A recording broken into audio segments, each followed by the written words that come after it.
నమస్తే. Welcome to Andhraprabha. నేను Pavan. SC కులాలు. ఎస్సీలో ఎన్ని కులాలున్నాయి? అంటే చాలా మందికి తెలిసింది రెండే కులాలు. మాల, మాదిగ. నిజంగానే ఎస్సీలో దాదాపు 59 కులాలున్నాయి. కేవలం చాలామంది సంఘాలు పెట్టి కావచ్చు, లేకపోతే ఎవరైనా మాట్లాడేటప్పుడు రెండే 2 కులాలని తీసుకురావడం జరుగుతుంది. మిగతా దాంట్లో ఉన్న ఇంకా 57 కులాలు మరుగున పడిపోతున్నాయి. వాటి పరిస్థితి ఏంటిది? వాళ్ళ ఓట్ బ్యాంక్ వాడుకుంటున్నారు గానీ, వాళ్ళకి సరైన న్యాయం జరగట్లేదు. వాళ్ళు చదువుకుందామంటే వాళ్ళకి రావాల్సింది ఏమైనా పథకాలు రావాలన్నా ఒక డేట్ ఆఫ్ బర్త్ సర్టిఫికేట్ కావచ్చు, లేకపోతే క్యాస్ట్ ఇన్కమ్ సర్టిఫికేట్ కావచ్చు, ఇట్లాంటివి దొరకడం లేదు. అటు ఎంఆర్ఓ చుట్టూ తిరిగినా ఇట్లాంటి సర్టిఫికేట్ రావడం లేదని చెప్పేసి చాలా రోజుల నుంచి పోరాటం జరుగుతుంది. దీనికి సంబంధించిన విషయాలు ఒక్కసారి మాట్లాడే ప్రయత్నం చేద్దాం. ఎంబీఎస్సీ కులాల పోరాట సమితి అధ్యక్షుడు బైరి వెంకటేశం గారు ఉన్నారు. ముందుగా వెల్కమ్ చేద్దాం. అన్న నమస్తే. నమస్తే బ్రదర్. చాలా రోజుల నుంచి చూస్తున్నాం మేము కూడా మిమ్మల్ని. అసలు ఎస్సీలో ఎన్ని కులాలు ఉన్నాయి? అంటే మాకు తెలిసింది, లేకపోతే మీడియాలో వచ్చింది, కొంతమంది నాయకులు మాట్లాడుతున్నప్పుడు కూడా రెండే కులాలని ఎక్కువ శాతం చూపించే ప్రయత్నం చేస్తారు. సో దాంట్లో మొత్తం ఎన్ని కులాలు ఉన్నాయి? ఇప్పటి వరకు మనం చాలా సమావేశాల్లో మన పోరాటం ద్వారా అందరికీ ఒక అవగాహనకు వచ్చింది. గతంలో మీరు అన్నట్టుగా 2 కులాలే ఉంటుండే, మొత్తం 59 కులాలు అనేటువంటిది ఇలా ముఖ్యమంత్రి గారి దగ్గర నుంచి మంత్రులు కానీ మిగతా కింది స్థాయి వరకు ఈరోజు ఆ గుర్తింపును తీసుకురావడానికి మేము 15 ఏళ్ళుగా మనం పోరాటం చేస్తూ ఉన్నాం. మొత్తం 59 కులాలు ఉంటే మాలా మాది కాకుండా మిగతా 57 కులాలు ఇలా మన షెడ్యూల్డ్ క్యాస్ట్ లిస్ట్లో మనకు ఉండడం జరిగింది. మీ దగ్గర కూడా ఉంటుంది ఆ లిస్టు. సో ఆ క్యాస్ట్ లిస్ట్లో మనం చూసినట్టయితే 59 కులాలలో మిగతా ఏదైతే మోచి కానీ, చిందు, డక్కలి, మాస్టి, గోసంగి, హొలేదాసరి, బేడ బుడ్గ జంగం ఇట్లాంటి కులాలన్నీ కూడా చాలా వరకు మనకు కనిపించడం జరుగుతూ ఉన్నది. ఈ కులాల యొక్క జనాభా కూడా సుమారుగా 20 లక్షల వరకు జనాభాను కలిగి ఉంటుంది. సో ఈ కులాలన్నీ కూడా దాదాపు ఇవన్నీ కల్చరల్ బేస్డ్గా ఉన్నటువంటి కులం, అంటే కళారూపాలను ప్రదర్శించేటువంటి కళాకారులు కానీ, చేతి వృత్తులు చేసేటువంటి కళాకారులు కానీ, వీళ్ళంతా కూడా ఈ కులాల్లో ఉంటారు. సో ఈ కులాలన్నీ కూడా ఇలా రాజకీయంగా అట్టడుగు స్థాయిలో ఉండి ఎక్కడ కూడా కనీసం ఒక సర్పంచ్ స్థాయి లేదా జడ్పీటీసీ స్థాయి అధికారులు కూడా, అంటే అధికారాన్ని కూడా చేపట్టకుండా కేవలం ఓటు బ్యాంకుగా ఇలా మారిపోయినటువంటి పరిస్థితి. వీరి కళలను గుర్తించాక వారి ఉద్యోగాల గురించి ప్రభుత్వం నిర్లక్ష్యం చేయడం కానీ, అదేవిధంగా మాలా మాదిగా సంఘాలు ఏవైతే ఉన్నారో వీళ్ళందరూ కూడా ఆ కులాలకే పరిమితమై నాయకత్వాలు వహించడం కానీ, ఇవన్నీ జరిగిన సందర్భంలో ఈ కులాలు దాదాపుగా కనుమరుగయ్యేటువంటి పరిస్థితి. కానీ ఇక్కడ ఒక విషయాన్ని ప్రస్తావించాలనుకుంటున్నా. ఇక్కడ మీరు ఇంతకుముందు అన్నట్టు ముఖ్యమంత్రితో సహా, మంత్రులతో సహా ఎవరు చూసినా ఒక 2 కులాలనే తీసుకొస్తారు. సో మంత్రివర్గంలో అయినా సరే, అటు ఎమ్మెల్యేలు అయినా సరే, అయితే ఈ వర్గానికి చెందిన వాళ్ళు, ఆ వర్గానికి చెందిన వాళ్ళే ఉంటారు ఎస్సీలో. మిగతా వాళ్ళు కనుమరుగైపోయేలా, లేకపోతే వీళ్ళు బయటకు తీసుకొస్తలేరా? ఇప్పుడు కనుమరుగైపోవడం అనేది ఉండదండి. ఒక జాతి అనేటువంటిది పుట్టిన తర్వాత అది దినదినం ఆ యొక్క జనాభా పెరుగుతుంది కానీ తగ్గదు. కనుమరుగైపోవడం అంటే వాళ్లకు ఇలా కుల ధృవీకరణ పత్రాలు పొందే విషయంలో చాలా ఇబ్బందులు ఎదుర్కొంటున్న విషయం మీకు అందరికీ తెలుసు. అనేక సంవత్సరాలుగా పోరాటం కూడా చేస్తూ ఉన్నాం. సో ఆ కులపత్రాలు పొందక వాళ్ళు అందుబాటులో ఉన్నటువంటి, అంటే అధికారులకు ఈ కులాల మీద అవగాహన లేక, ఈ మాలమాదిగ కులాలు కూడా వీళ్ళ గురించి వీళ్ళని వెలుగులోకి తీసుకురాకపోవడం వల్ల, ఎవరికి అవగాహన లేకపోవడం వల్ల వీళ్ళు వాళ్ళ విద్య కోసమో, కొంత వాళ్ళకు ఉన్నటువంటి రిజర్వేషన్ ఫలాలను పొందడం కోసం ఎక్కువ శాతం జనాభా మాలమాదిగ సర్టిఫికెట్లు పొందినటువంటి పరిస్థితి. సో మళ్ళీ అవకాశాల విషయానికి వచ్చే వరకల్లా వాళ్ళను అక్కడ పట్టించుకోరు. సో కాబట్టి చాలా కాలంగా ఈ కులం అనేటువంటిది మనం అవునన్నా కాదన్నా ఈ ఒక ఆత్మగౌరవ సమస్య. వాళ్ళు ఏ కులంలో పుట్టినా, ఇలా అగ్రవర్ణాలని చెప్పుకునేటువంటి కులంలో పుట్టినా, లేకపోతే నిరుపేద కులంలో పుట్టినరు కాబట్టి ఆ కులాన్ని చెప్పుకోవడం అనేటువంటిది ఒక ఆత్మగౌరవ కానీ ఇక్కడ పరిస్థితి ఉంటుంది. ఎస్సీలో 2 కులాలు మినహా, మాదిగి మాల మినహా మిగతా ఉపకులాలనే వాదన అయితే పదే పదే వినిపిస్తుంది. సో ఎక్కడ ఎవరు మాట్లాడినా సరే ఎస్సీ ఉపకులాలనే వాదన వినిపిస్తుంది కదా, దానిపైన ఒపీనియన్ ఏం చెప్తాను? సో అంటే అది ఇంతకాలం అది ఆ ముద్ర పడింది కాబట్టి, ఉపకులాలు అనేటువంటి ముద్ర పడింది కాబట్టి, ఇలా గతంలో జరిగినటువంటి కేటగరైజేషన్ కానీ ఇప్పుడు జరిగినటువంటి కేటగరైజేషన్లో కానీ మనము అంటే ఈ రెండు కులాలు డామినేటెడ్గా ఉన్నాయి కాబట్టి ఆ కేటగిరీలో ఉన్నటువంటి కులాలను వాళ్ళ ఉప కులాలుగా ప్రచారం చేసుకున్నాం. సో కాబట్టి షెడ్యూల్డ్ కులాల్లో వాస్తవానికి మనకు ఉప కులాలు అనేటువంటివి ఏమి ఉండవు. షెడ్యూల్డ్ కులాల్లో మొత్తం కూడా కులాలు అనేటువంటివి ఉంటాయి. సో ఈ కులాల ప్రస్తావన అనేటువంటిది వాళ్లకు ప్రతిదానికి కూడా ఒక నంబర్ అనేటువంటిది కేటాయించబడి ఉంటుంది. ఆ షెడ్యూల్డ్ కులాలకు సంబంధించినటువంటి ఆ లిస్ట్లో ఉన్నటువంటి ప్రతి కులం కూడా కులమే ఉంటుంది. అందులో జనాభా తక్కువ ఉన్నా ఎక్కువ ఉన్నా కానీ ఇవన్నీ కూడా కులాలే. కానీ ఉప కులాల కిందికి ఎందుకు వీళ్ళు ప్రస్తావించాల్సి వస్తుంది? అంటే వీళ్ళు చేర్చారా లేకపోతే అది కాలానికి అనుగుణంగా వచ్చేసింది? అది ఆ రకంగా ప్రచారంలోకి తీసుకురావడం జరిగింది. వర్గీకరణ రికార్డులో లేదు ఉప కులాలని. వర్గీకరణ పోరాటంలో ఇలా ఒక్క కులానికే అన్యాయం జరుగుతుందనేది చెప్పకుండా 57 కులాలతో కూడా మాకు అన్యాయం జరుగుతుంది అనేటువంటి ఒక మూమెంట్ని తీసుకొచ్చారు. మేము చేసేది ఉప కులాలకు న్యాయం చేయడానికి అనేటువంటిది విధంగా తీసుకొచ్చారు కాబట్టి ఆ ఉప కులాలు అనేటువంటి ప్రస్తావన అక్కడి నుంచి ప్రారంభం కావడం జరిగింది. సో ఏదేమైనప్పటికీ కూడా ఈ దళితులు అంటే షెడ్యూల్డ్ కులాలు, దళితులు అనే పదం కూడా కాన్స్టిట్యూషన్ పరంగా అది రాంగ్. దళితులు అనే పదం వాడద్దని సుప్రీంకోర్టు కూడా గతంలో చెప్పింది. షెడ్యూల్డ్ కులాలలో అత్యంత వెనుకబడ్డటువంటి షెడ్యూల్డ్ కులాలు, అందుకని మేము ఉప కులాలని కాకుండా ఎంబీఎస్సీ కులాలని చెప్తాం. అంటే మోస్ట్ బ్యాక్వర్డ్ షెడ్యూల్డ్ కాస్ట్. ఈ షెడ్యూల్ కాస్ట్లో బ్యాక్వర్డ్ ఉన్నటువంటి ఈ కులాలకు ఇలా బలమైనటువంటి కులాలతోటి పోటీ పడలేరు కాబట్టి వీళ్ళకి సపరేట్ కార్పొరేషన్ ఏర్పాటు చేయాలనేటువంటిది మేము మొదటి నుంచి డిమాండ్ చేస్తూ ఉన్నాం. సో అప్పటి నుంచి కూడా ఈ కార్పొరేషన్ మీద గతంలో అనేక వార్తల్లో కూడా అనేక కథనాలు మనకు రావడం జరిగింది. అనేక పోరాటాలు ఇందిరా పార్క్ వేదికగా కూడా మనము పోరాడడం జరిగింది. సో దీనికి సంబంధించి ఆ కార్పొరేషన్ ఏర్పాటు చేస్తామని చెప్పేసి ఆనాడు ఉన్నటువంటి ప్రతిపక్ష పార్టీలో ఉన్నటువంటి కాంగ్రెస్ పార్టీ వాళ్ళ యొక్క మేనిఫెస్టోలో అప్పుడు ఉన్నటువంటి ఎన్నికల మేనిఫెస్టోలో 3 కార్పొరేషన్లు ఏర్పాటు చేస్తామని చెప్పి చెప్పడం జరిగింది. చేవల్ల ఎస్సీ డిక్లరేషన్లో వాళ్ళు చెప్పిన విధంగా ఎస్సీ కార్పొరేషన్ను 3 భాగాలుగా విభజించి మాదిగ కార్పొరేషను, మాల కార్పొరేషన్, అదేవిధంగా ఎంబీఎస్సీ అంటే మిగతా ఉప కులాల కార్పొరేషన్ ఏర్పాటు చేసి ప్రతి సంవత్సరం కూడా 750 కోట్లు రిలీజ్ చేస్తామని చెప్పేసి వారు అసెంబ్లీలో మరి అంటే వాళ్ళు ఆ ప్రతిపక్షంలో ఉన్నప్పుడు మేము ఇందిరా పార్క్ వేదికగా ధర్నాలో చెప్పారు, దాన్ని మేనిఫెస్టోలో పెట్టారు. సో తర్వాత కూడా ప్రభుత్వంలోకి వచ్చిన సంవత్సరంలో గత అసెంబ్లీ సమావేశాల్లో, బడ్జెట్ సమావేశాల్లో ఆ కార్పొరేషన్లకు సంబంధించి 2 జీవోలు ఇచ్చారు. GO number 2, GO number 3 Madiga and Mala corporation. కనీసం ఆ జీవోల తీసేటప్పుడు కూడా ఈ ఎంబీఎస్సీ కులాల కార్పొరేషన్ ఏర్పాటు చేస్తామని చెప్పలేకపోయింది.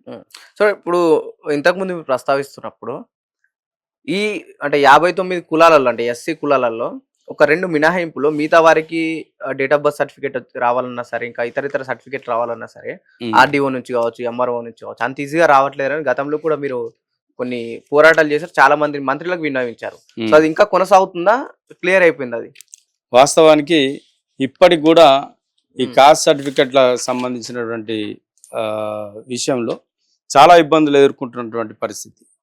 ఇక్కడ గతంలో ఇప్పటి వరకు కూడా మీకు చెప్పినాము, గతంలో కూడా ఈ పోరాటాలు అనవసరంగా ఏమంటారు మన ఇందిరా పార్క్ కానీ, అదేవిధంగా చాలా రకాల ప్రెస్ మీడియాలో కానీ మంత్రులకు కానీ రకరకాలుగా విన్నవించడం జరిగింది. అయ్యా మీకు ఈ క్యాస్ట్ సర్టిఫికెట్ ఇవ్వడం వల్ల మీకు వచ్చేటువంటి నష్టం ఏమైనా ఉందా?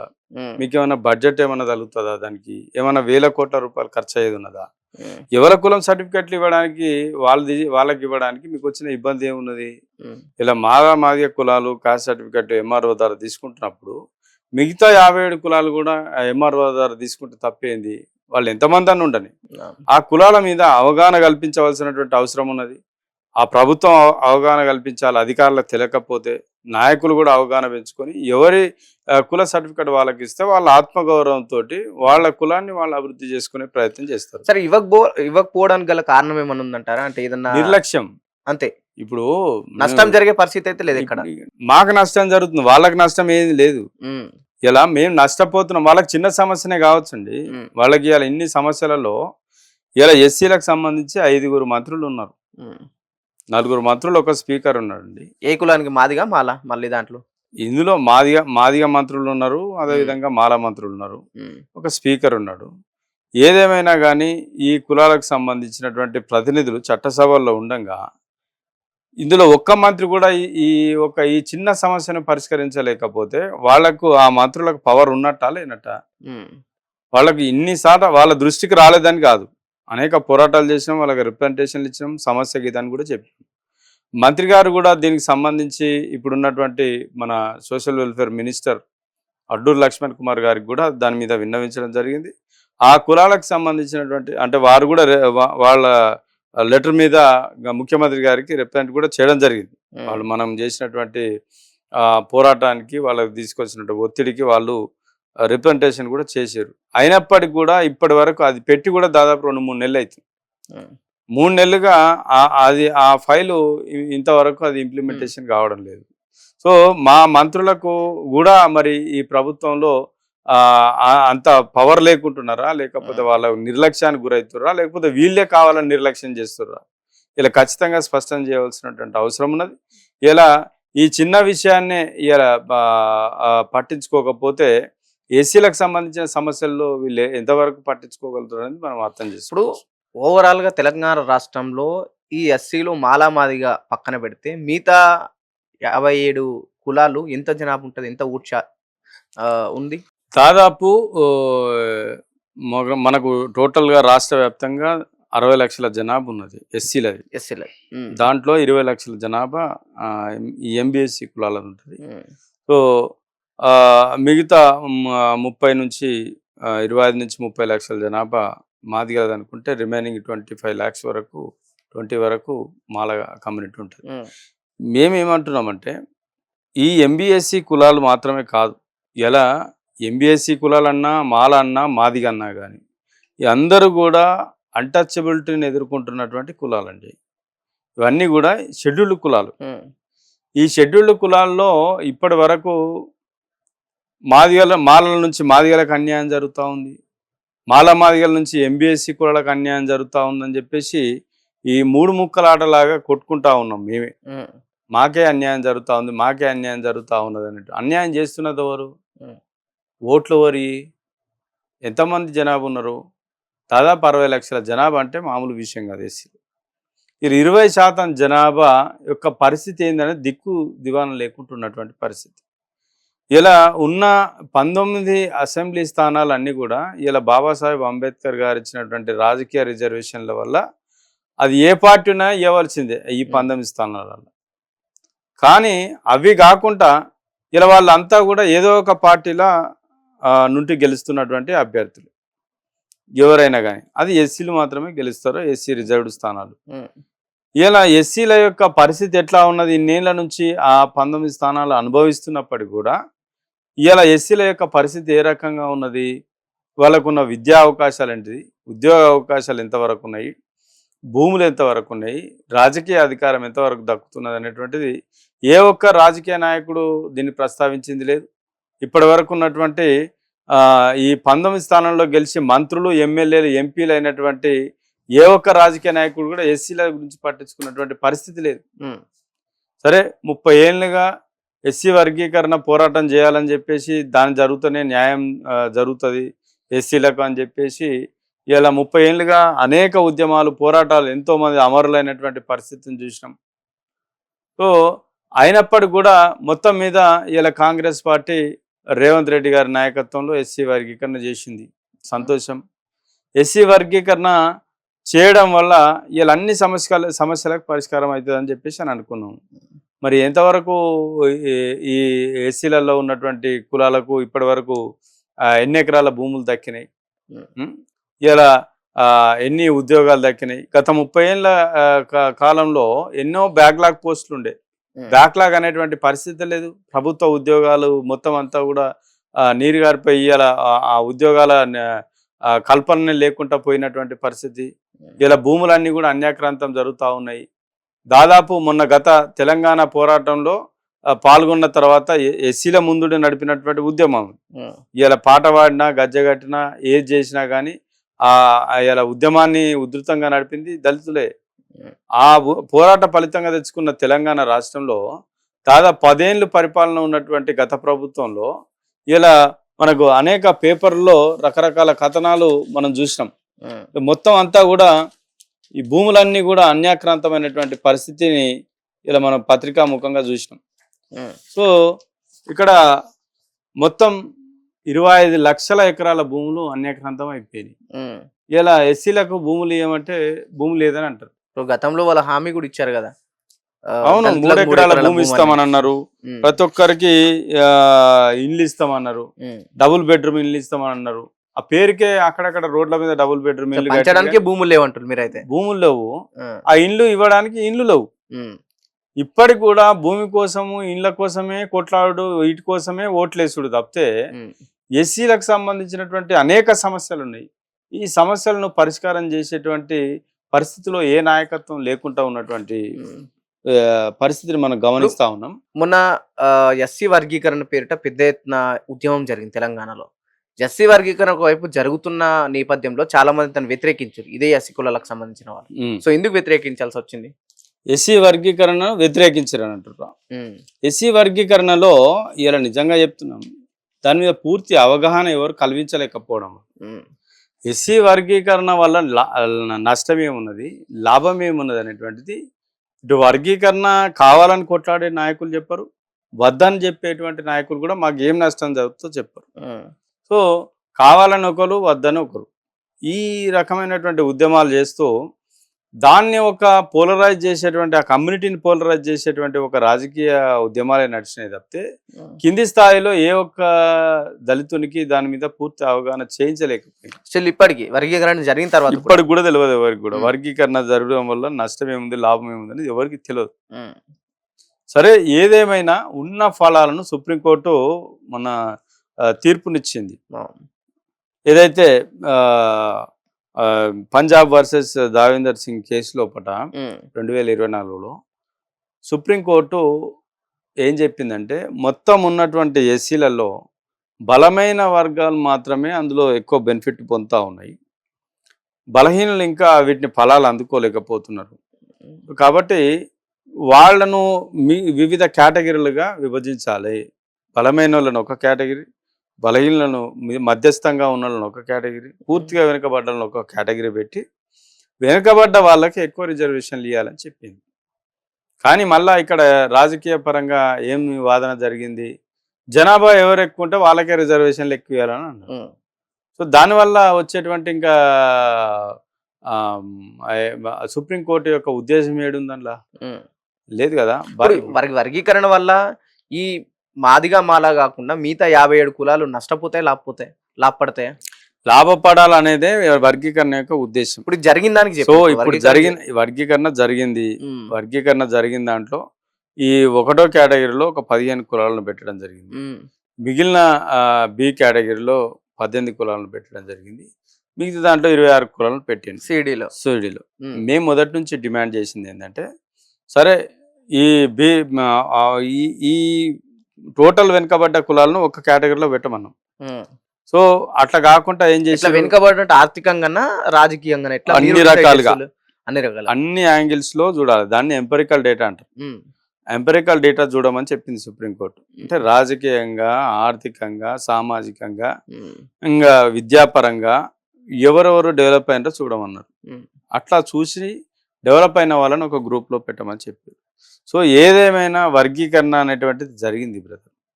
వర్గీకరణ జరిగింది. వర్గీకరణకు మేము మద్దతు ఇచ్చినాం. వర్గీకరణ జరిగిన తర్వాత ఈ కింది కులాలకు న్యాయం జరగాలి కదా. ఎవరైతే బ్యాక్వర్డ్ అనుకుంటున్నటువంటి కులాలకు న్యాయం జరగాలి. దానివల్ల 57 కులాలకు న్యాయం జరగాలి. జరుగుతూనే ఆ వర్గీకరణకు అర్థం. సో ఇప్పుడున్నటువంటి మొన్న లోకల్ బాడీ ఎలక్షన్లు జరిగినాయి. ఈ వర్గీకరణ ప్రకారంగా ఈ అత్యంత వెనుకబడ్డ కులాలకు ఎక్కడెక్కడ మీరు అవకాశాలు ఇచ్చిర్రు, అందులో వర్గీకరణ జరగాలి.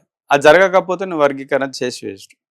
సర్పంచ్ స్థానాల్లో కూడా నీ వర్గీకరణ లేనప్పుడు రేపు జరగబోయేటువంటి మున్సిపల్ కానీ లేకపోతే ఎంపీటీసీ జెడ్పీటీసీ ఎన్నికల్లో కావచ్చు, అదేవిధంగా నామినేటెడ్ పదవుల్లో కావచ్చు, రేపు ఉన్నటువంటి చట్టసభలో నిర్వహించే ఎమ్మెల్యే ఎమ్మెల్సీ పోస్టులలో కావచ్చు, వీటన్నిటిలో కూడా వర్గీకరణను అమలు చేయవలసిందే.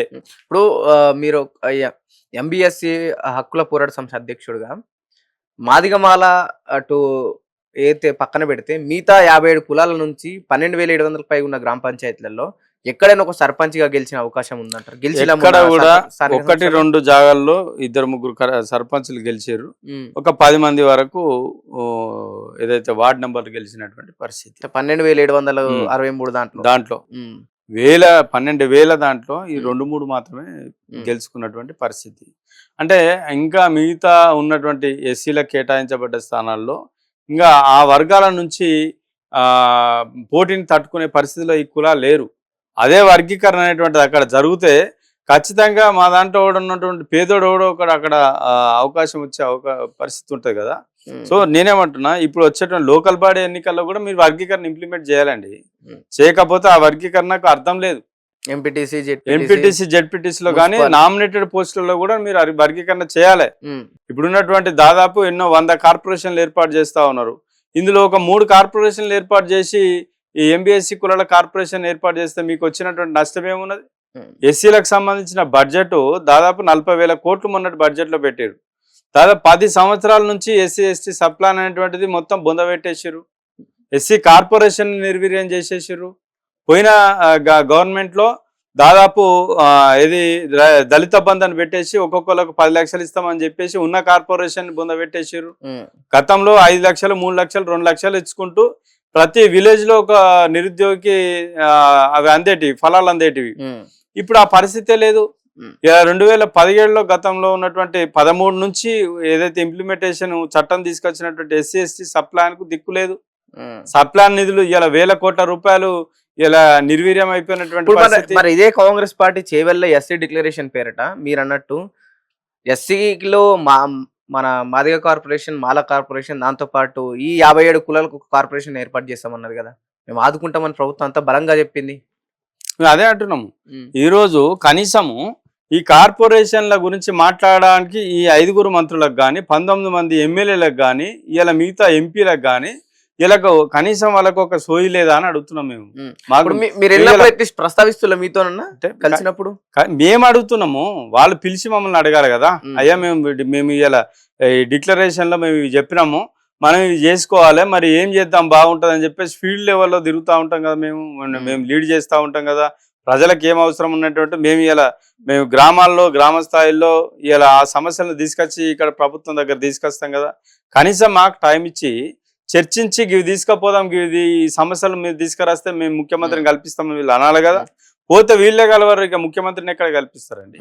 ఈ ఒక చిన్న సర్టిఫికేట్, ఒక క్యాస్ట్ సర్టిఫికేట్ ఇచ్చేటువంటి జీవో ఇయ్యలేకపోతారు. 2 ఏళ్ల నుంచి కొట్లాడుతూ ఉంటే ఇప్పుడు దేనికి ఈ మంత్రులంతా ఉండి. సో కాబట్టి ఇది లేదు. కనీసం ఈ 3 కార్పొరేషన్లు ఏర్పాటు చేయాలని చెప్పేసి అసెంబ్లీలో మా గురించి మాట్లాడినటువంటి ఒక్క ఎస్సీ నాయకుని చూసండి. 9.5 సంవత్సరాలు బీఆర్ఎస్ పార్టీ పరిపాలించింది, దాదాపు 2 సంవత్సరాలు కాంగ్రెస్ పార్టీ అధికారంలో వచ్చింది. అంటే 10-11 సంవత్సరాల నుంచి ఎక్కడ కూడా ఒక్కసారి ప్రస్తావించలేరు అసెంబ్లీలో ఈ అంశాన్ని. ఎక్కడ ఎవరు ప్రస్తావించినటువంటి పరిస్థితి లేదు. ఎంతసేపు ఈ ఎస్సీలుగా గెలిచినటువంటి నాయకులు ఎవరైనా కానీ వాళ్ళ పార్టీ లైన్కే కట్టుబడి ఉంటుంది తప్పితే మేము ఎస్సీలకు ప్రతినిధులుగా సభలో ఉన్నాము, ఎస్సీల యొక్క రిప్రజెంటేటివ్స్ గా మేము ఇక్కడ ఉన్నాము, మాకు రిజర్వ్డ్ స్థానాల్లో మేము గెలిచినాం కాబట్టి ఆ సమస్యలు మేము ప్రస్తావన చేయాలనేటువంటి ఒక్క నాయకుడు కూడా లేకపోయా. మా ఒక్క ఎంబీఎస్సీ కులాల గురించే చెప్తారని మొత్తం 59 ఎస్సీ కులాలకు సంబంధించినటువంటి సమస్యల మీద ఇలా మాట్లాడేటువంటి పరిస్థితి లేదు. మాదిగా నుంచి ముఖ్యమంత్రి బట్టి విక్రమార్క ఎస్సీ సామాజిక వర్గమే, గడ్డం స్పీకర్ ప్రసాద్ గారు ఎస్సీ సామాజిక వర్గమే, ఇటు హెల్త్ మినిస్టర్ రాజనరసింహ ఎస్సీ సామాజిక వర్గమే. ఇంతమంది మంచి పొజిషన్ లో ఉన్నారు, రాష్ట్రాన్ని లీడ్ చేసే పొజిషన్ లో. ఓకే, సో అదే అంటున్నాను. ఇప్పుడు వాళ్ళు మంచి పొజిషన్ లో ఉండి ఇలా ముఖ్యమంత్రి తర్వాత అంత పెద్ద పెద్ద స్థానాల్లో ఉన్నటువంటి మంత్రులు మా సమస్యల మీద, ఎస్సీల సమస్యల మీద ఇదే 1,000 కోట్ల రూపాయలతో పెట్టేటువంటిది కాదు కదా. రెండోది, మీరు కార్పొరేషన్లు ఏర్పాటు చేసినా లేకపోతే మాకు ఎడ్యుకేషన్ ఇన్స్టిట్యూషన్స్ పెట్టినా మాకు సపరేట్ గా చట్ట ప్రకారం కేటాయించబడిన సప్లాన్ నిధులు ఉన్నాయి కదా. ఇప్పుడు ఉన్నాయి ఎడ్యుకేషన్ ఇన్స్టిట్యూట్స్, రెసిడెన్షియల్ స్కూల్స్ నడుస్తున్నాయి కదా, కాలేజెస్ నడుస్తున్నాయి. సో మళ్ళీ ఇంకేం ఈ పేరుకే ఉన్నాయి. ఉమ్, మాకున్నటువంటి సంవత్సరానికి దాదాపు 20% బడ్జెట్ కేటాయించాలి మాకు ఉమ్, చట్ట ప్రకారంగా. 20% ఉన్నాం కాబట్టి 20% బడ్జెట్ కేటాయించాలి. నువ్వు అందులో గత 10 ఏళ్లలోనే దాదాపు 36,000 కోట్ల రూపాయలు ల్యాబ్స్ అయినాయండి ఎస్సీ సప్లాని ఉమ్, ఎఫ్డిసి ఫండ్స్. ఇప్పుడు మొన్న 40,000 కోట్ల రూపాయలు పెట్టినాం. మాకు కేటాయించిన నిధులే మాకు ఇయ్య రాదు, వేరేలో ఎందుకు?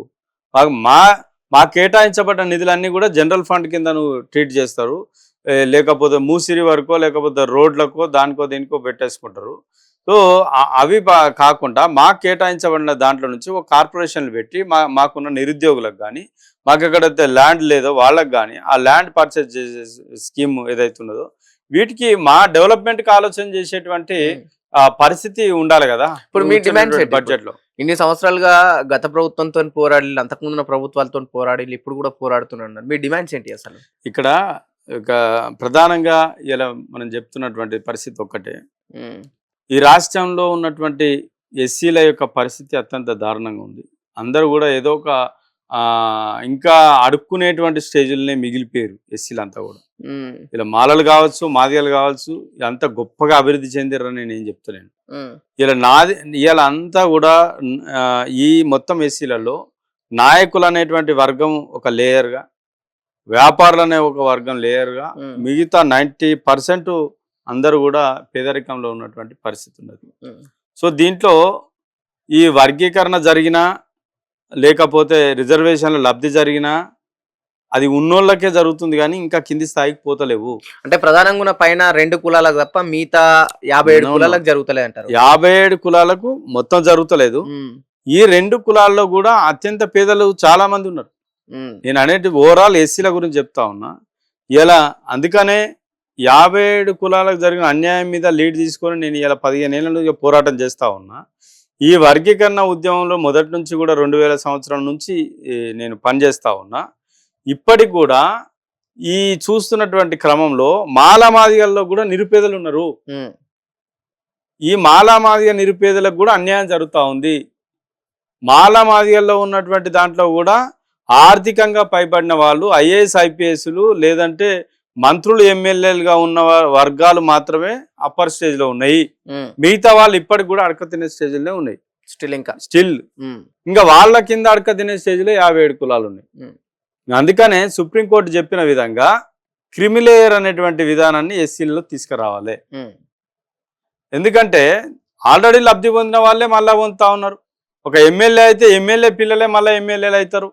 ఒక మంత్రి ఉంటే మంత్రి పిల్లలే మళ్ళీ ఎమ్మెల్యేలు అవుతారు, ఇదైతా ఉంటారు రాజకీయంగా. ఒక జడ్పీటీసీ సర్పంచ్ స్థాయిలో కూడా అదే జరుగుతూ ఉన్నది. మిగతా వాళ్ళకి ఎప్పుడు రావాలి ఇంకా అవకాశాలు?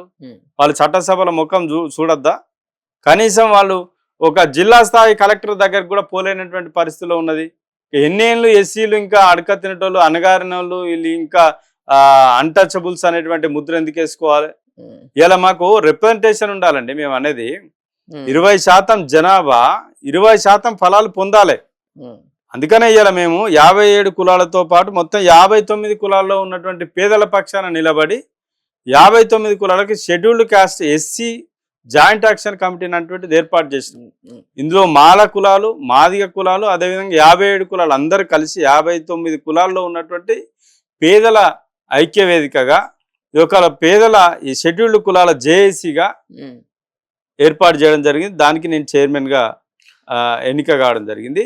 ఇలా మా డిమాండ్ ఒక్కటే, ఈ రిజర్వేషన్ల పర్సంటేజ్ని 20% పెంచాలి. ఇందులో ఎవరైతే అభివృద్ధి చెందినటువంటి వర్గం ఎవరైతే ఉన్నారో వాళ్ళకి కాకుండా అది క్రిమిలేయర్ అనేటువంటిది పెట్టి రాజకీయాల్లో ఆ క్రిమిలేయర్ను వర్తింపజేయాలి మొదటగా, తర్వాత ఉద్యోగాల్లో ఆ క్రిమిలేయర్ను వర్తింపజేయాలి. అదే విధంగా ఉన్నటువంటి ఎస్సీ సప్లాన్ నిధులు ఏవైతే ఉన్నాయో ఇప్పటి వరకు ఎస్సీ ఫైనాన్స్ మినిస్టర్గా ఉన్నాడు, డిప్యూటీ సీఎంగా ఉన్నారు, కానీ ఇప్పటి వరకు ఆ సప్లాన్ గురించి మాట్లాడరు. కలిసారా మీరు ఈ అధికారంలో? ఖచ్చితంగా కలిసినప్పటికి కూడా ఈ డిమాండ్ల మీద చర్చించేటువంటి ఓపిక వాళ్ళకు ఉండదండి. మీరు చెప్తున్నప్పుడు అటు నుంచి ఏం స్పందన వస్తుంది? మరి చూద్దాం చేద్దాం అంతే ఎప్పుడు చూస్తారు? ఆల్రెడీ 2 ఏళ్ళు గడిచిపోయిందండి ప్రభుత్వం వచ్చి. గత ప్రభుత్వం అన్యాయం చేస్తా ఉన్నది, దొరల ప్రభుత్వం అని అంటిమి. ఇది ప్రభుత్వం ప్రజాపాలన అంటిమి. మన సమస్యలు పరిష్కారం చేసుకోవాలి కదా. వాళ్ళ అధికారంలో వాళ్ళకు ఉన్నటువంటి శాఖల పనులు చూసుకుంటూనే ఇక్కడ ప్రతినిధులుగా మనం ఉన్నాం కాబట్టి, మన ఎస్సీ ప్రతినిధులుగా మనం ఉన్నామండి చట్టసభల్లో. డిప్యూటీ సీఎం ఉన్నాము, హెల్త్ మినిస్టర్ ఉన్నాము, సోషల్ వెల్ఫేర్ మినిస్టర్ ఉన్నాడు, మైనింగ్ మినిస్టర్ ఉన్నాడు, స్పీకర్ ఉన్నాడు. వీళ్ళంతా వాళ్ళ శాఖలను చూసుకుంటానే ఇలా 4 దిక్కుల ఇలా మన సమస్యల మీద మీరు ఒక్కొక్కరు ఒక్కొక్క సమస్యను పరిష్కారం చేస్తే మన వర్గాలు ఇవాళ నష్టానికి గురికావు కదా. ఇలా మీకు పవర్ లేకనా, లేకపోతే మిమ్మల్ని అణిచేస్తుర్రా, మీరే ఈ కులాలను అణిచేస్తుర్రా? మా మంత్రులను అడుగుతున్నాను నేను. మీకు ముఖ్యమంత్రి గారు ప్రయారిటీ ఇస్తలేరా, లేకపోతే మీ పవర్ ఏం నడుస్తలేదా, లేకపోతే మీరే ఈ కులాలన్నింటినీ కూడా అణగదొక్కి ఇంకోటి రాకుండా చూస్తున్నారా? ఈ విషయం మీద మంత్రులు క్లారిటీ తీసుకురావాలి. ఖచ్చితంగా మేము ఎవరిని కూడా ఉపేక్షించేది లేదు. ఎస్సీ జేఏసీగా షెడ్యూల్డ్ కులాల్లో ఉన్నటువంటి అందరి పక్షాన మేము పోరాటం చేస్తాం. ఇందులో ఉన్నటువంటి మేధావి వర్గం ఎవరైతే ఉన్నారో, ప్రొఫెసర్లు కానీ, అదేవిధంగా విద్యావంతులు, యూనివర్సిటీ స్కాలర్సు, వీళ్ళందరినీ కూడా ఏకం చేస్తాం. ఖచ్చితంగా ఏదైతే ఉద్యమకారంలో ఉన్నటువంటి కళాకారులను వీళ్ళందరినీ కూడా ఏకం చేస్తూ ఎస్సీలకు సంబంధించినటువంటి అన్యాయాల మీద ఖచ్చితంగా చట్టసభల్లో నిలదీసేటువంటి పరిస్థితి ఈ మంత్రులు తీసుకురావాలా. ఇలా ఈ మంత్రులందరూ కూడా వచ్చే ఈ జరుగుతున్న అసెంబ్లీ సమావేశాల్లోనే ఈ సమస్యల మీద వీళ్ళు మాట్లాడాలి. ఎస్సీలకు సంబంధించిన సమస్యలు లేవని అనుకుంటారు, ఒకటే వర్గీకరణ సమస్య అనుకుంటారు. ఇలా నేను చెప్తా కొన్ని అంశాలు. ఇలా 20 బీసీలకు ఏది 45% రిజర్వేషన్లు కావాలని ఎస్సీలు పోయి కొట్లాడతారు, ఎస్సీల నాయకత్వం వహిస్తారు. మరి ఎస్సీల పరిస్థితి ఏం కావాలా? ఎస్సీల గురించి ఏ ఎస్సీ ఎందుకు మాట్లాడరు? అందరు నాయకులే, మళ్ళా సంఘ నాయకులు, ఉద్యమ నాయకులు, ఇటు చట్టసభల్లో నాయకులు ఉంటారు. కానీ మన కిందున్న సమస్యల మీద ఒక్కరు మాట్లాడరు. ఒక్కసారి పోదాంపా, ఈ హైదరాబాద్ లో ఇవాళ మోరీల మీద నివసిస్తున్నారు మన ఎస్సీలు. నాంపల్లిలో మొన్న మొత్తం వరదలకు వచ్చి కొట్టకపోతే 3-4 కొట్టుకపోతే ఇంతవరకు వానికి శవం దొరకలే. వాళ్ళు అట్లా కనీసం పందుల కంటే హీనంగా బతుకుతున్నారు. ఇక్కడనే ఉన్నారు కదా మంత్రులు, ఎమ్మెల్యేలంతా. ఒక్కసారి పోదాం పారి. నాంపల్లిలో, ఈడ మల్లెపల్లిలో ఉన్నారు మాంగారెడ్డి వాళ్ళు. ఎంత వాళ్ళకి కనీసం ఉండడానికి జాగలేదు, ఒక ఇల్లు లేదు, వాళ్ళకు ఒక బడి లేదు, ఒక హాస్పిటల్ లేరు. ఎందుకు మరి ఇంత వ్యవస్థ ఉండి? సో కాబట్టి ఈ ఉన్న సమస్యలను గుర్తించినప్పుడు మీరు ఏ పదవులు ఉన్నా ఒకటే అండి, ఉంటే ఎంత లేకుంటే ఎంత పదవులు. సో కాబట్టి ఈ రాష్ట్ర వ్యాప్తంగా ఉన్న ఎస్సీలకు 20% రిజర్వేషన్లు పెంచాలి. 15 నుంచి 20% ఖచ్చితంగా పెంచవలసిందే, అది మా హక్కు. రైట్. ఇంకొకటి, ఇంకా ఏదైతే మీరు ఇచ్చినటువంటి డిమాండ్ దళిత డిక్లరేషన్ చేవల్ల ఎస్సీ డిక్లరేషన్, అందులో ఇచ్చిన హామీలన్నీ కూడా మీరు వెంటనే అమలు చేయాలి. దానికి మంత్రులు, ఎమ్మెల్యేలు అందరూ కూడా ప్రభుత్వం మీద ఒత్తిడి తీసుకురావాలి. మీరు భూమి ఇస్తా అన్నారు, కార్పొరేషన్లు ఇస్తా అన్నారు, వర్గీకరణ రిజర్వేషన్ల శాతాన్ని పెంచుతా అన్నారు. ఇవన్నీ కూడా ఇంకా ఇంటిగ్రేటెడ్ స్కూల్స్ కట్టిస్తా అన్నారు. వీటన్నిటి మీద ఇప్పటి వరకు చర్చ లేదు, రాజకీయ చర్చ లేదు తప్పితే డిమాండ్ల మీద చర్చ జరుగుతలేదు. ఇంకా ఏదైతే సప్లాన్ నిధులు ఏవైతున్నాయో ఆ సప్లాన్కి సంబంధించినటువంటి నిధులు ఖచ్చితంగా ఎవ్రీ ఇయర్ మాకు కేటాయించవలసిందే. దాంట్లో నుంచి బయట ఉన్న జనరల్ ఫండ్కు దాన్ని దాన్ని ట్రాన్స్ఫర్ చేయకుండా ఓన్లీ ఎస్సీల అభివృద్ధి కోసం మాత్రమే ఈ యొక్క నిధులను కేటాయించాలి. రైట్. సో ఇంకా చాలా అంశాలు ఉన్నాయి. కాస్ట్ సర్టిఫికేట్ సంబంధించిన అంశం ప్రధానంగా మీరు ఎవరైతే ఉన్నారో 59 కులాలు అందరికి కూడా, బీసీలో 164 కులాలకు నీకు ఎంఆర్ఓ సర్టిఫికేట్లు ఇస్తే, ఎస్సీలకు ఎందుకంటే ఒకళ్ళు ఆర్డీఓ, కలెక్టర్, ఒకళ్ళు ఎంఆర్ఓ ఇవ్వాలా? వీళ్ళకి వచ్చినటువంటి శాపం అదేమన్నా మీరు మీ చేతిలో లేదా, మీతో కాంది అదేమన్నా? మీరు అనుకుంటే 5 నిమిషాల జీవో వస్తుందండి. క్యాస్ట్ సర్టిఫికేట్ ను ఖచ్చితంగా ఇలా సంక్షేమ మంత్రి గారి వారి ఆధీనంలో ఆ సబ్జెక్ట్ ఉంది, అదేవిధంగా వారి దగ్గర రిప్రజెంటేషన్ ఉన్నది. దాన్ని వెంటనే దాన్ని జీవో ఇచ్చి ఈ మొత్తం మందికి తహసీల్దార్ ద్వారా సర్టిఫికేట్ ఇచ్చే విధంగా మీరు వెంటనే చర్యలు తీసుకోవాలని మేము డిమాండ్ చేస్తా ఉన్నాం. అదేవిధంగా ఇంకా అసైన్డ్ భూములు ఏవైతే ఉన్నాయో, మీరు ఇంతవరకు చెప్పింది 25 లక్షల ఎకరాలు ఇలా అన్యాక్రాంతమైనవి, అసైన్ ల్యాండ్స్ అన్ని కూడా స్కామ్స్ అయినాయని చెప్తాం. ఒకవైపు మీరేమో అన్యాక్రాంతమైన మీరు అంటున్నారు, ఒకవైపు ప్రభుత్వాలు దళితులకు భూములు ఇస్తామని వాళ్ళు చెప్తున్నారు. సో భూములు లేవని చెప్తున్నారు, మళ్ళీ భూములు ఎక్కడికి ఇస్తారంటారు? భూములు లేకపోతే ఇప్పటి వరకు వేరే వాటికి కేటాయిస్తలేరా అండి? ఇప్పుడు ఎస్సీలకు ఇవ్వడానికి వచ్చినప్పుడే భూములు ఉన్నాయా మీకు? ఇన్ని ప్రాజెక్టులు కట్టుకోవడానికి భూములు ఉంటాయి కానీ ఎస్సీలకు ఇవ్వడానికి ల్యాండ్స్ ఉండే. మనుషులు బతకాలి కదండి. మనుషులు లేనిది రాజ్యాంగాల కోసము, ఈ పథకాల కోసం, ప్రభుత్వాల కోసం ఎలా ఫైనల్ గా ప్రభుత్వానికి ఏం చెప్పాల్సుకున్నారు ఒక మాట? ఇవన్నీ మేము ప్రభుత్వానికే చెప్తున్నాము. మా డిమాండ్లు ఏవైతున్నాయో ఓన్లీ ఎస్సీలే, ఏది ఒక 57 కులాలే కావు, ఎస్సీలకు సంబంధించినటువంటి డిమాండ్లు అన్ని కూడా ఇలా చాలా రంగాల్లో అన్యాయం జరుగుతూ ఉన్నది. ప్రైవేట్ రంగంలో రిజర్వేషన్లు లేవు. ఇది అన్ని కూడా గవర్నమెంట్ సెక్టర్ అంతా కూడా మూతపడిపోతా ఉన్నది. మొత్తం భూములన్నీ కూడా ప్రైవేట్ రంగాన్ని కట్టబెడతా ఉన్నారు. అందులో ప్రభుత్వం యొక్క ప్రాతినిధ్యం ఉన్నప్పుడు ఖచ్చితంగా అందులో రిజర్వేషన్లు ఇవ్వాల్సిందే. ఇప్పుడు ప్రభుత్వంలో ఇవ్వలేరు కాబట్టి ప్రైవేట్ రంగంలో రిజర్వేషన్లు ఇవ్వాలి. అందులో ఖచ్చితంగా 20% ఎస్సీలకు కేటాయించాలి. అట్రాసిటీ యాక్ట్ అనేటువంటిది చూస్తా ఉన్నాం. రోజుకు ఒక దగ్గర దాడులు జరుగుతూ ఉన్నాయి. అట్రాసిటీకి సంబంధించిన దాంట్లో మొన్న ఓటేయకపోతే సంగారెడ్డి దగ్గర ఒక ఆయన ఇల్లు కూలగొట్టారు. ఓటేయకపోతే ఎస్సీకి సంబంధించినటువంటి బ్యాగరి నరసింహులు అన్నట్టు అనేది ఇల్లు కూలగొట్టారు. అక్కడ దానికి సంబంధించినటువంటి మినిస్టర్ అక్కడనే ఉన్నాడు. మిగతా ఎమ్మెల్యేలు ఉన్నారు ఆ జిల్లాలో ప్రాతినిధ్యం వహించినట్టు ఒక్కరు కూడా మాట్లాడే పరిస్థితి లేదు. అట్రాసిటీ చట్టాన్ని పూర్తిగా నిర్వీర్యం చేస్తున్నటువంటి పరిస్థితి. మొన్న కోదాడలో కర్ల రాజేష్ లాకప్ డెత్ చేయడం జరిగింది. ఇది నిన్న మొన్న జరుగుతున్న సంఘటనలు ఇలా రోజు కూడా వందల సంఖ్యలో జరుగుతూ ఉన్నాయి. ఇలా చట్టం నిర్వీర్యం చేయబడతా ఉన్నది. ఎస్సీ ఎస్టీ అట్రాసిటీ చట్టాన్ని ఖచ్చితంగా దాన్ని పకడ్బందీగా అమలు చేయాలి. దీనికోసం ఇవాళ ప్రభుత్వం చర్యలు తీసుకోవాలి. అదేవిధంగా ఇంకా మురికివాడల్లో ఏదైతే ఉన్నటువంటి స్లమ్స్ ఏవైతున్నాయో వాళ్ళందరికీ ఖచ్చితంగా పునరావాసం ఏర్పాటు చేయాలి. వాళ్ళందరికీ కూడా కొత్త ఇల్లు, అదేవిధంగా వైద్యము, అదేవిధంగా ఈ ఎడ్యుకేషన్ అనేటువంటి ఫెసిలిటీస్ ఇవ్వాలి. ముఖ్యంగా ఇలా దాదాపు మన రాష్ట్రంలో, ఉమ్మడి రాష్ట్రంలోనే 5,000 ఎకరాలు తోళ్ల పరిశ్రమలకు కేటాయించారు. గతంలో లిడ్ క్యాప్ అనేటువంటిది ఉండే. ఆ లిడ్ క్యాప్ మొత్తం నిర్వీర్యం చేసేసి ఆ భూములన్నీ కూడా ఉన్న భూములు అన్యాక్రాంతం చేసినటువంటి పరిస్థితి చూస్తా ఉన్నాం. దాదాపు ఒక 5,000 ఎకరాల్లో 400 ఎకరాలు మిగిలింది. అవింటి కూడా గుంజుకునే ప్రయత్నం చేస్తా ఉన్నారు. లిడ్ క్యాప్ ను ఖచ్చితంగా ఇంప్లిమెంటేషన్ చేసి దానికి ఖచ్చితంగా కార్పొరేషన్ కు నిధులు కేటాయించాలి. ఇండస్ట్రీస్ డెవలప్ చేయాల్సినటువంటి అవసరం ఉన్నది. ఇట్లా చాలా అంశాలు ఉన్నాయి. చెప్పుకుంటా పోతే దాదాపు 20-30 అంశాలు ఇవాళ ఎస్సీల కోసం ఉన్నాయి. ఓన్లీ ఒక వర్గీకరణ మాత్రమే అన్నిటికీ పరిష్కారం. వర్గీకరణ జరిగితే అందరు దళితులంతా బాగుపడేట్టు కాదు. ఇలా వర్గీకరణతో పాటు ఉన్నటువంటి ఒక 10-15% మందికే ఈ ఉద్యోగాలు వస్తాయండి. 90% మంది నిరుద్యోగులు ఉన్నారు. వాళ్ళ కార్పొరేషన్ డెవలప్మెంట్ చేయండి, వాళ్ళకి భూములు ఇవ్వండి.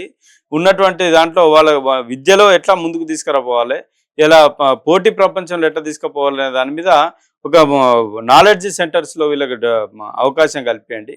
వీటన్నిటి మీద రివ్యూ చేయాల్సినటువంటి అవసరం ఉన్నది. ఈ వేదిక ద్వారా మా ఎస్సీ ఎమ్మెల్యేలకు కానీ, మినిస్టర్లకు కానీ, ఎంపీలకు అందరికీ ఒకటే చెప్తున్నాం. మీరందరూ ఒకటై మన ఎస్సీలకు సంబంధించినటువంటి దాంట్లో పోరాడుతున్నటువంటి నాయకులను పిలిచి మన సమస్యల మీద వెంటనే రివ్యూ ఏర్పాటు చేసి మన సమస్యలను ఒక నిర్దిష్ట ప్రణాళిక ప్రకారంగా ముఖ్యమంత్రి గారి దగ్గర తీసుకుపోండి. మీరు నిజంగా ఎస్సీలకు ప్రాతినిధులు అయితే, లేదంటే ఆ 20% ఉన్నటువంటి ఎస్సీలే మీ అందరినీ ఏ రకంగా తీసుకురావాలనేటువంటి తీసుకొస్తారు. వచ్చే ఎన్నికల్లో ఈ 20% జనాభా ఇలా వాళ్ళకి నచ్చిన నాయకుడిని ఎన్నుకునేటువంటి పరిస్థితి వస్తుంది. సో కాబట్టి ఇప్పటికైనా మా దళిత కులాలకు సంబంధించినటువంటి ఈ ప్రజల యొక్క మనోభావాలను అర్థం చేసుకొని మా డెవలప్మెంట్కి మీరు సహకరించకపోతే మీ డెవలప్మెంట్ ఆగిపోతుందని హెచ్చరిస్తుంది. రైట్, ఇది ఎస్సీలో కేవలం 2 కులాలు లేవు, ఇంకా మిగతా 57 కులాలు కూడా ఉన్నాయి. ప్రభుత్వం కావచ్చు, ప్రభుత్వంలో పెద్దలు, నాయకులు ఖచ్చితంగా వీళ్ళ గురించి కూడా పట్టించుకోవాలి. ఇంకా వాళ్ళు అట్టడుగున అడకతిన పరిస్థితి ఉన్నది.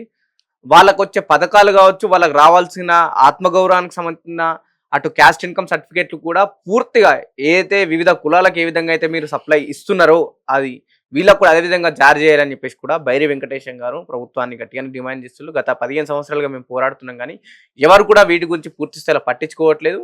ఈ 20% ఉన్న జనాభా అయితే దాన్ని మేము పక్కా బలంగా అన్ని కులాలని ఒక దగ్గర తీసుకొచ్చి ప్రభుత్వంపై ఖచ్చితంగా పోరాడతామని తను చెప్పడం జరుగుతుంది. చూస్తూనే ఉండండి ఆంధ్రప్రభ.